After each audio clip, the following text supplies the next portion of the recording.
আমি আশা করি যে মাননীয় প্রধানমন্ত্রীর কাছে আমার পরিবারের সকলের মোটামুটি একটা তথ্য আছে, সেখানে দেখেছেন যে আমার পরিবার আসলে মানে পুরো পরিবারে ছিল আওয়ামী ব্যাকগ্রাউন্ডের, কিন্তু তারপরেও শুধুমাত্র একটি এই যৌক্তিক আন্দোলনে, যেই আন্দোলনের যেটা হারুন স্যার জাতীয় বিশ্ববিদ্যালয়ের ভিসি হারুন স্যার বলেছিলেন যে এই আন্দোলনের ক্রেডিট তো ছাত্রলীগ নিতে পারত, কিন্তু তখনকার আমি বলবো যে নেতৃত্বের ব্যর্থতার কারণে ছাত্রলীগের হাতেই, ছাত্রলীগের ছেলেরা এই আন্দোলনটা মূলত ঢাকা বিশ্ববিদ্যালয়ের নেতৃত্ব দিয়েছিল, কিন্তু আবার বদনামটা তাদেরকে নিতে হয়েছে।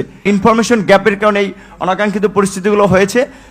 বঙ্গবন্ধু শেখ মুজিবুর রহমান, আমরা যেটি একটি কথাই বলি, তিনি কিছু কিছু কথা আমাদের শিখিয়ে গিয়েছেন। আর আমি মনে করি যে তিনি শুধুমাত্র আওয়ামী লীগের কোনো নেতা নয়, তিনি সারা বাংলাদেশ না, তিনি সারা বিশ্বের নেতা।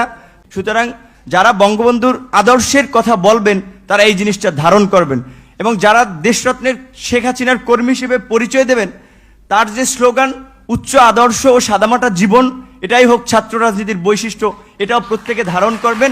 আর আমি মনে করি যে আমাদের প্রধানমন্ত্রীর এই একটি বাক্য, এটা শুধু ছাত্রলীগের নয়, এটি ছাত্র রাজনীতির সকলেরই এই বিষয়টা মনে রাখা উচিত। জয় বাংলা, জয় বঙ্গবন্ধু।